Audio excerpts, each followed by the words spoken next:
Ready? Yeah. There you go. Such is the promise of John Obi Mikel that both Chelsea and Manchester United have been chasing him for 3 years.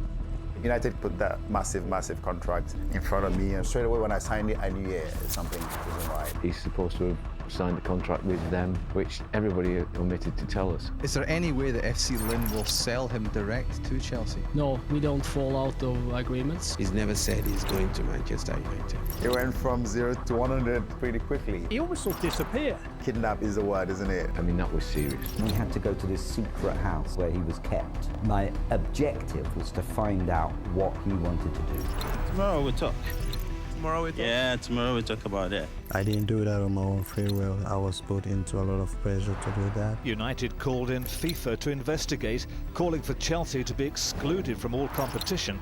We have the rights to the player, in our opinion. I think we have to set our boy down that we really want to play for with Manchester United. When the FA got involved, they invited me, Fergie, down to London. So he looked at me, he's like, Johnny boy, what's happening? I'm sorry, I just want to play for Chelsea. Fundamentally, it's not the way we did business. It was messy. My decision of joining Chelsea is something that I will never regret.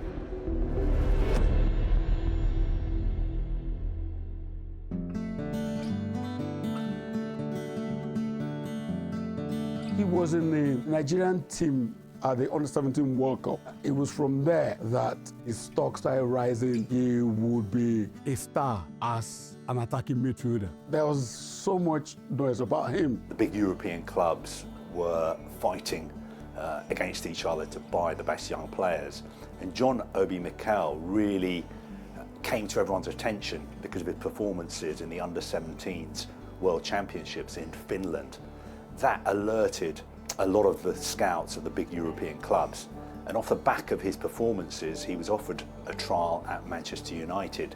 But in those days, players could not sign a professional contract until they were 18. And also they needed a work permit to play in the UK. So that complicated the whole issue surrounding his potential transfer.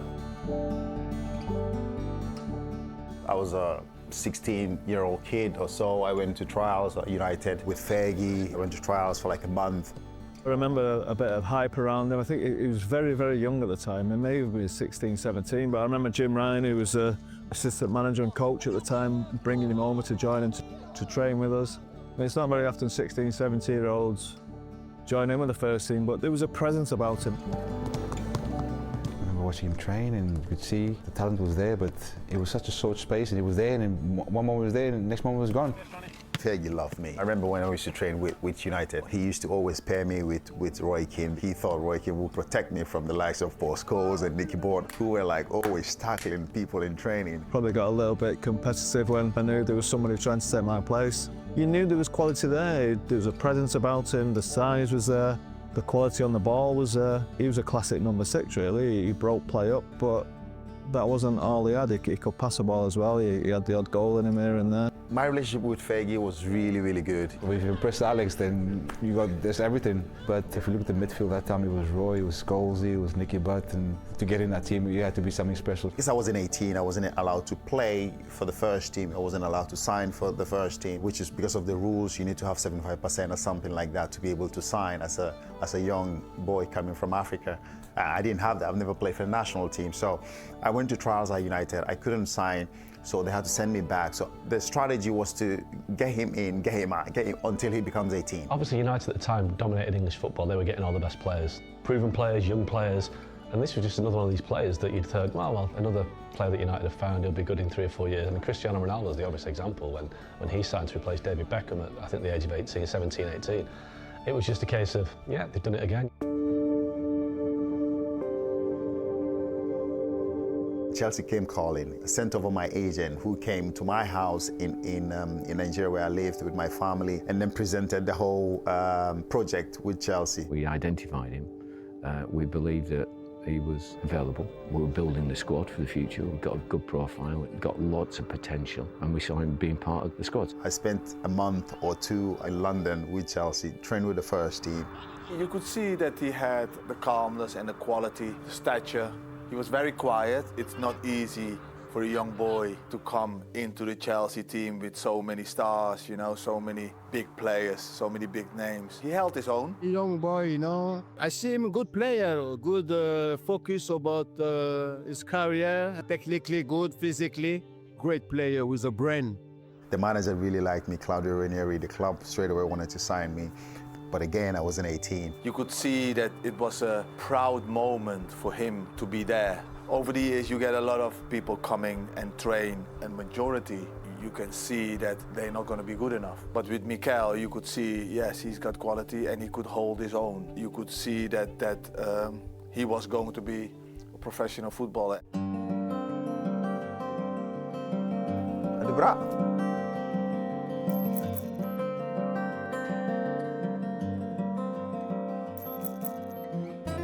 So when I turned 17, I could play in Norway. He'd gone to FC Lyn in Norway, and FC Lyn may have had some kind of relationship with Chelsea. It was a sort of contrived way of moving him out of Africa into Europe. That's got all sorts of connotations with it that we certainly weren't party to. So this was, in theory, a straightforward agreement between the club, Norway, and Chelsea. They were scared of not taking me back home because United knew where I was, knew where I lived, so they could come back. So the strategy was to take me to Norway, where no one knew I was.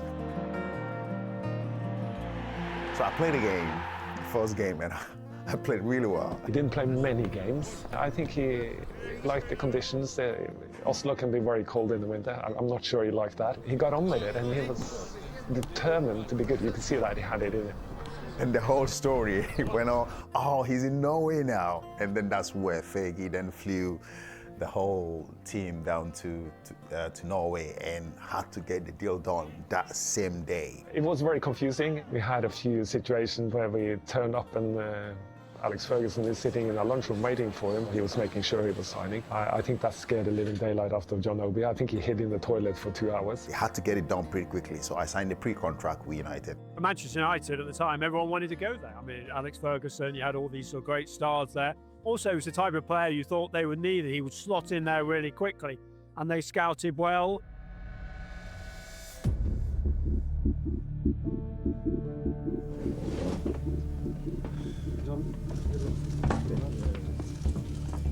Such is the promise of John Obi Mikel that both Chelsea and Manchester United have been chasing him for 3 years. I saw him first play, I'm sure it was February of 2003 in Egypt in the Meridian Cup, a tournament between European national teams and African national teams.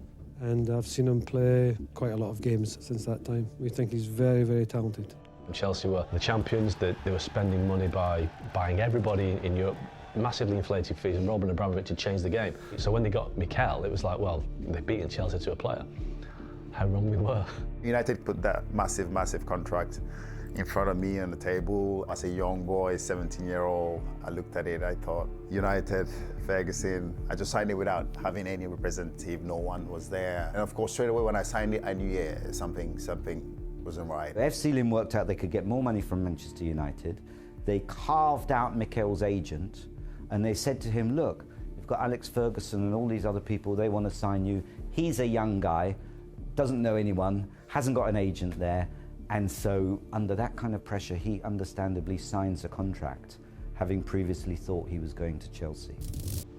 Is there any way that FC Lyn will sell him direct to Chelsea? No, we have an agreement directly with Manchester, and we don't fall out of agreements. We have worked together here hard, and we made sure before the player signed that that's what he really wanted to do.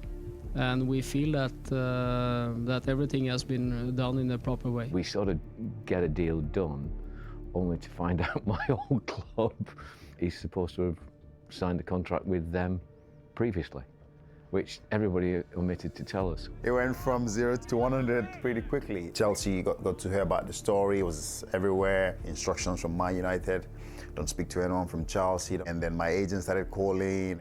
He's never said he's going to Manchester United. He never said that to anybody. If Lyn has saying that to you, I don't know where they get that from. When you are wanted by the biggest club in the country, you are under enormous pressure as well. Since I had played in England, he did come to me and ask for advice. He needed a little bit of help, he needed a little bit of guidance. And I think it was a really difficult situation for him. He was in a really difficult kind of moment of getting pressurized from a lot of angles. Not easy when you are that age. Suddenly, I don't know how you put it, he almost sort of disappeared. Yesterday, the team was playing a cup game. He was just watching, and then he disappeared. And this morning, he was spotted in the airport, believed to be going to London. So he's under tremendous pressure, and there's a lot of confusion around him. What happened was that at a particular stage when he was meant to be in Norway with this team FC Lyn, he disappeared for a few days. Morgan Anderson, who was the guy who sorted out this deal where he would go from FC Lyn to Manchester United, made allegations that he had been kidnapped. Kidnap is the word, isn't it? The facts with respect to that incident will come out when they come out, and we'll see how that looks. I mean, that was serious, right? So that just went up a level as far as we were concerned. We were building Chelsea, we were building the reputation of Chelsea. Youth and academy and developing our own talent was at the very core of one of the principles we wanted to build Chelsea on. And now we are being, tagged with trafficking or kidnapping. The whole situation was inflamed further because the United assistant manager at the time, Carlos Queiroz, repeated the claims that had been made in Norway about the player allegedly having been kidnapped. If someone at a club uses the word kidnapped, as I think Lyn did at the time, then whichever newspaper you're working for, big or small, you're going to use that word because it's quite an emotive headline and readers are going to read on. It was like something more out of a movie.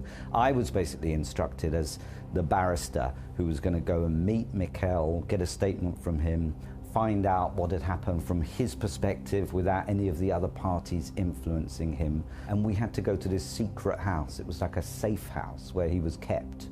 At the time, he wasn't allowed to play football. No one was allowed to know where he was staying, where he lived, because there was this fight over him and there was allegations of all sorts of people being involved. And so he was stuck in this house on his own with minders watching him. And I had to ask to speak to him on his own with no one in the room. My objective was to find out what he wanted to do, first of all. Genuinely. Forget what everyone is telling you, forget what the agents say in your ear.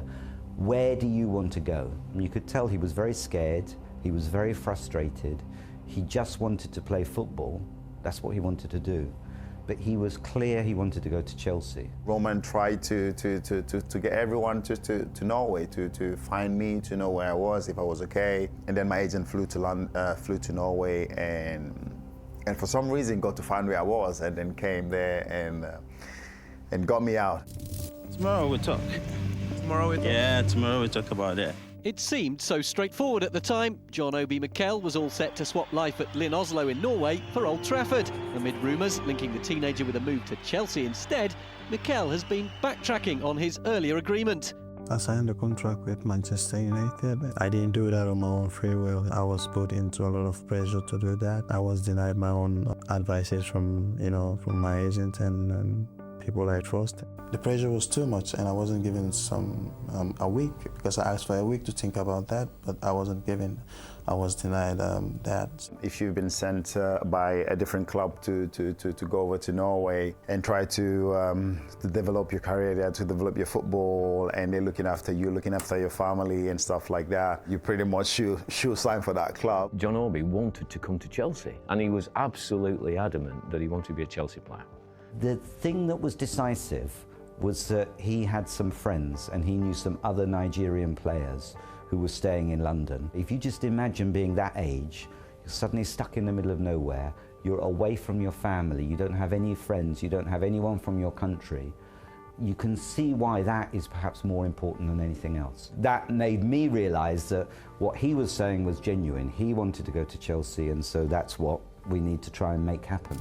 I wanted to play for a young, bright manager who's just busting to the scene. I think I'm a special one. Jose played an integral role in selling him Chelsea, and he believed that he could play for Chelsea and where Chelsea were going in terms of winning things. So why would you want to then go to another club, even if that club was Manchester United? That was also part of what was great for us in the media, this sort of power play, putting together these two great, strong individual managers in Sir Alex Ferguson and Jose.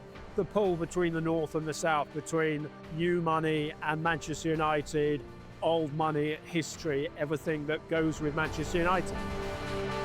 What does your future hold? Is there something you are focusing on? International duty, or maybe one day playing in the Premiership? What I actually focus now on, I've been invited to play for my country in the 21 World Cup, and I think that's what I mainly focus on now, and you know, that is my goal now. That's what I think about, and you know, I really want to play for my country.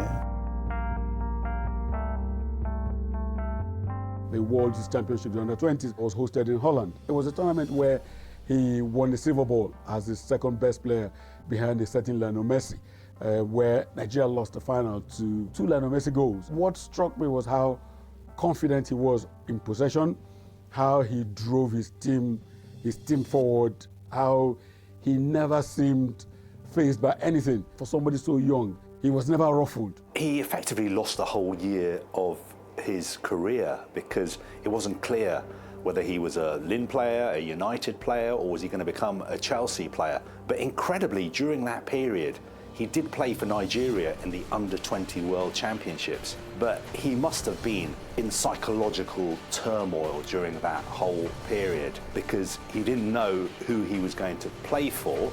And although he went back to Norway, I think he played 2 more games, I think in September.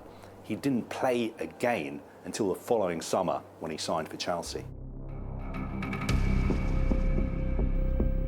This is the contract which Manchester United believe proves John Obi Mikel is their player. United insist they've played this transfer by the book and have asked the Premier League to investigate what's gone on. We followed the rules, we had a proper contract with the club, dealt with the club first.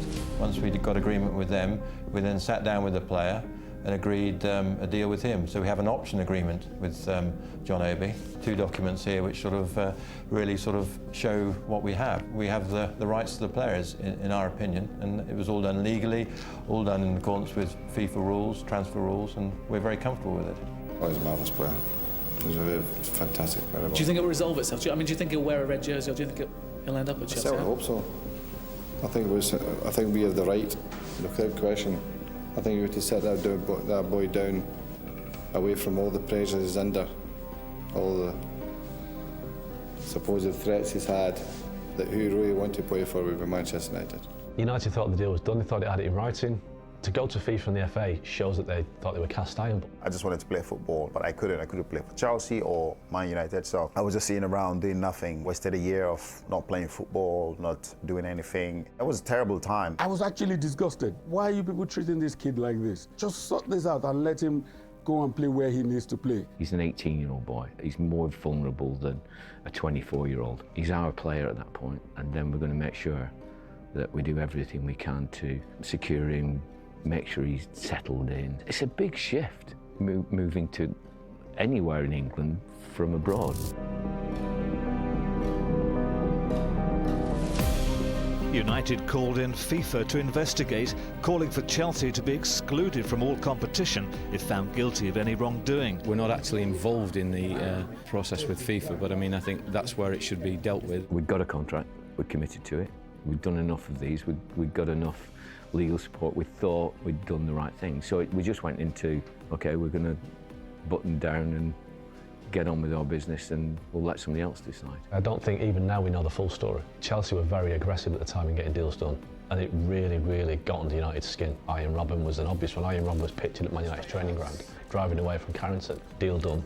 Wasn't done. Chelsea came in and blew United out of the water. At the time as well, at the start of the Abramovich era, he appointed Peter Kenyon as their chief executive, who'd been at United for 7-8 years. So Kenyon knew exactly what United were looking at, and again, United felt that they'd taken the brains trust from Old Trafford, and all of their targets were being signed for Chelsea because, you know, Peter Kenny knew what they were after. FIFA said, okay, they're going to sell it, but they couldn't. None of both teams wanted to back down. FA didn't want to let go, Chelsea didn't want to let go, and FIFA said, listen, we can't deal with it. You have to get the FA to deal with it, which is what happened. And finally, the FA got involved after a year, and then managed to get it sorted. FIFA had been investigating, but in the meantime, all the parties came together and agreed to come to a compromise. When the FA got involved, they said, okay, this has to be sorted one way or the other. So they invited me, Fergie, down to London. It was a massive, long table. He was sitting right above the edge of the table. I was sitting right above the edge of the table there. So he looked at me, he's like, Johnny boy, what's happening? Why all this? You signed for us, we want you, the club wants you. All the players are asking, where are you? Before I went into the meeting, my agent said to me, whatever he says, just nod your head, just do that. So that's what I did all throughout the meeting. I was just doing this. It's like, what did they give you? Why are they trying to convince you?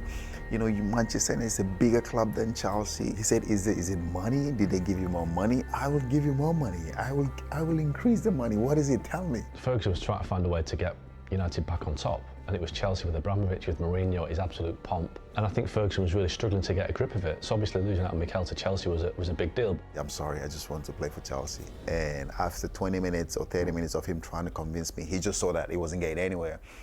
And I could see him getting red and red. I thought I was going to get a head dry. He walked out of the meeting. A couple of days after that, we got a phone call saying, okay, now we can let the kid go. Eventually, Morgan Anderson was found guilty not only of forging the contract, but also of making false allegations in relation to the kidnapping.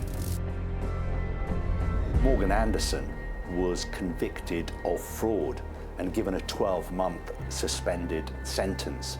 Now that led to Chelsea lodging a claim in the High Court in London for £16 million. Now we don't know exactly what happened at the end, but a settlement was reached between all parties out of court.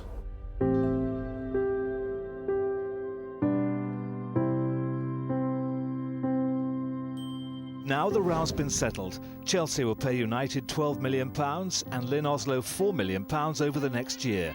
United say they've withdrawn their claims, but insist the payments don't imply their acceptance of any of the allegations. It was really frustrating for me. I had to deal with it. It's my responsibility. But I'm happy everything is settled now, and I'm back in the pitch again, playing for Chelsea. It was not a good situation. It's not one that I'm proud of. It's not one that I enjoyed, if I'm being honest. You don't want to be in legals with anybody, never mind your old club. Fundamentally, it's not the way we did business. It was messy.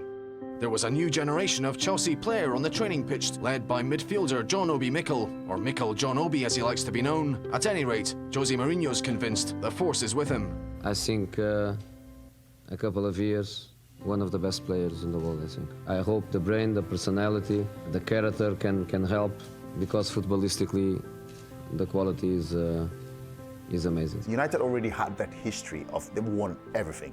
So I wanted to come to Chelsea and create my own history with that current squad, and that's something that I did.